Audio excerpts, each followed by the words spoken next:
What if I told you that the world doesn't belong to governments, but to the institutions that lend them money? That behind every war, every bailout, every economic rescue, there's a quiet power pulling the strings, not through armies or elections, but through debt, credit, and control of money itself. This power has no borders, no face, and answers to no voters. And yet, it decides who thrives, who collapses, and who rules. This is the hidden story of how central banks quietly took ownership of the planet, not by force, but by mathematics. Because once you control money, you control everything built upon it.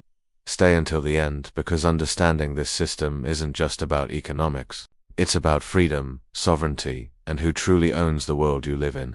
Before there were central banks, money was simple, or at least, it appeared to be. For most of history, rulers minted coins from precious metals. Gold and silver were the ultimate anchors of trust. Their scarcity gave them value, and their possession meant power. But managing money was messy. Wars, plagues, and political ambitions constantly drained treasuries. Kings and emperors needed a way to fund expansion without waiting for taxes or new mines. So they turned to a new class of power brokers, the bankers. Families like the Medici in Renaissance Italy began as merchants, but soon discovered that lending to rulers was far more profitable. By the 15th century, money lending had evolved into a sophisticated web of debt instruments, promises, and letters of credit that transcended borders. This was the birth of a new idea, that power could be leased through money, and soon, even kings would find themselves in debt to those who controlled its flow. The turning point came in 1694. England was broke after decades of war with France. The government needed funds fast. Enter a group of wealthy merchants and bankers, led by William Paterson. Their proposal was revolutionary. They would lend the crown £1.2 million at interest, in exchange for the right to issue banknotes backed by that debt. Thus, the Bank of England was born, the world's first true central bank. At first, it seemed like a clever partnership between the state and private finance, but something profound had changed. For the first time in history, a nation's money supply was tied to its debt. The more the government borrowed, the more money the bank could create. It was a system built on promises, and it worked. Wars could now be financed without waiting for gold. Economic activity could expand endlessly. But behind the prosperity was a subtle shift in ownership. The government no longer owned its money, it rented it from the bank. And that model would soon spread across the world. Over the next 2 centuries, the idea of a central bank, a single, powerful institution managing national money, spread like wildfire. France, Sweden, the Netherlands, and eventually the young United States, all adopted versions of it. Each time, the same pattern emerged. A government in crisis, financial chaos, and a solution offered by private finance. In the US, this struggle defined early politics. Founding fathers like Thomas Jefferson warned that allowing banks to control credit would be more dangerous than standing armies. But others, like Alexander Hamilton, saw centralized finance as essential for a modern economy.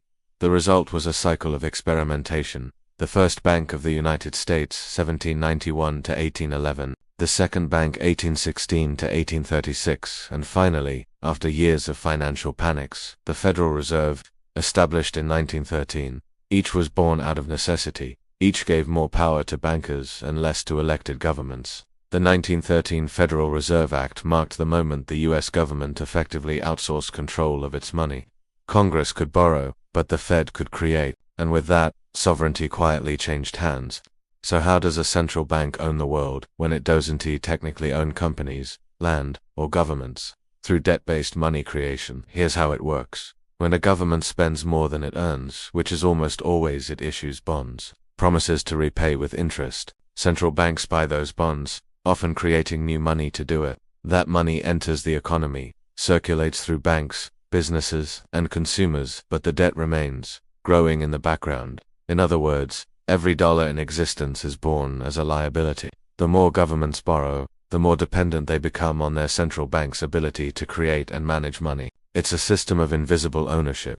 Central banks don't need to own your house to control it. They can simply raise interest rates until you can afford it. They don't need to vote in your elections because whoever wins still has to borrow. This is how power transitioned from parliaments and presidents to unelected boards of monetary technocrats. By the mid-20th century, the influence of central banks was undeniable. After 2 world wars, the global economy was in ruins. In 1944, leaders gathered at a small hotel in New Hampshire to rebuild a financial order. That meeting became the Bretton Woods Conference, and it created the blueprint for modern global finance. The world's currencies would now be pegged to the US dollar and the dollar to gold. To manage this system, two institutions were born.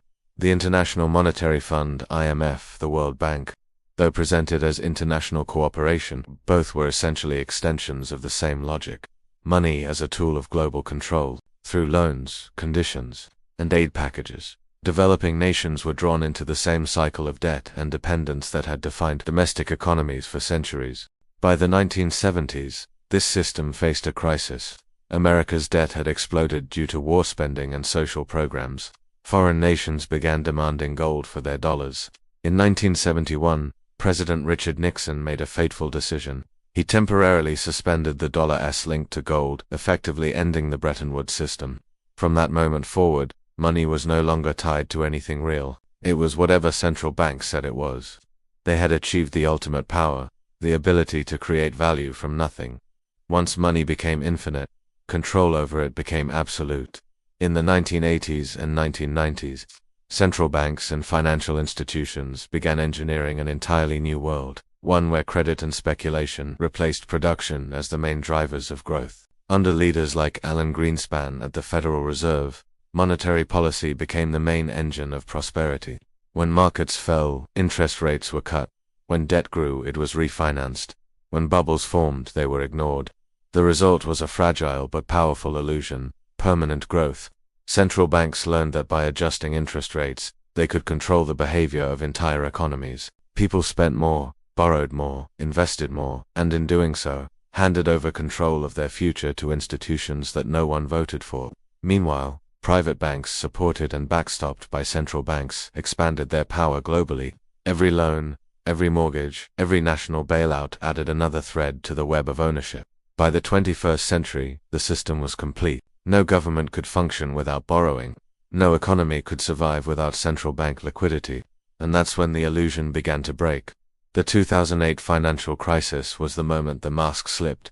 When the global banking system nearly collapsed, central banks didn't just step in, they took over. The Federal Reserve, the European Central Bank, and the Bank of Japan printed trillions to bail out financial institutions deemed too big to fail. They didn't just rescue the system, they became it. For the first time in history, central banks owned massive portions of their nation's debt, corporate bonds, and even stocks. The Bank of Japan now holds over 50% of its country's government bonds and owns equity in major corporations. The European Central Bank owns trillions in sovereign debt across member states. The Federal Reserve's balance sheet exploded to over $9 trillion after 2020. In short, they don't just manage economies, they are the economies. And yet, most citizens have no idea who these institutions really serve. Today, every major economy on Earth is caught in the same trap. Governments must keep borrowing to sustain growth, banks must keep lending to survive, and central banks must keep printing to prevent collapse. It's a perpetual motion machine powered by debt, and it can never stop. Because if borrowing slows, markets fall. If markets fall, wealth evaporates. And when wealth evaporates, political systems crumble. That's why modern free markets aren't truly free. They remanaged economies, fine-tuned by central banks to maintain the illusion of stability. Through interest rates, bond purchases, and emergency liquidity, they now decide the cost of everything from your mortgage payment to the price of food. And as cash gives way to digital currency, the next stage of control is already being built. Central bank digital currencies, CBDCs, are being tested in over 100 countries. They promise efficiency, safety, and stability. But behind the marketing lies something far more powerful: programmability. Unlike cash, digital money can be tracked, restricted, and even expired. Central banks could, in theory, set conditions for how and when you spend. They could freeze accounts, enforce taxes instantly, or reward approved behavior. It's not a conspiracy, it's the logical evolution of a system built on control. Because when money is code, whoever writes the code writes reality. And soon, the institutions that already create money out of nothing will gain the power to dictate how that money moves, where it flows, and who gets access. That is not ownership of wealth, it's ownership of life itself. Let's ground this in the real numbers. As of 2025, global central bank assets exceed $40 trillion. roughly half of global GDP. Central banks now hold over 1/3 of all government debt worldwide. The top 10 economies owe a combined $200 trillion, most of it to institutions linked to their own central banks. And despite all the money creation, real wages in most developed countries have stagnated for over 40 years. In other words, the more they print, the richer the financial sector becomes, and the poorer the average citizen feels. It's not an accident. It's the inevitable outcome of a world where money is created as debt and controlled by those who issue it. Takeaway 1. Ownership today is hidden behind debt. The more a government borrows, the less control it has. Central banks, Dan T, need to conquer nations. They simply lend to them until obedience becomes policy. Takeaway 2. Central banking isn't just economics, it's governance. Through interest rates, inflation, and liquidity, central banks now perform functions once reserved for elected governments. They decide prosperity, inequality, and the price of survival. Takeaway 3. The future of control will be digital. The shift to programmable money means that control will soon be total, invisible, automatic, and global. The question isn't whether central banks will control the world. They already do. The real question is how much further they can go before the illusion breaks, before the public realizes that freedom cannot coexist with dependence on infinite credit. Because the truth is simple: whoever creates money owns the future, and right now that future belongs to them. If you found this video eye-opening, help others see the invisible system we all live under. Hit like, subscribe, and turn on notifications, because next, we'll expose how global debt became the weapon that enslaved entire nations. Until then, stay curious, question everything, and remember, control doesn't always look like tyranny. Sometimes it looks like a balance sheet.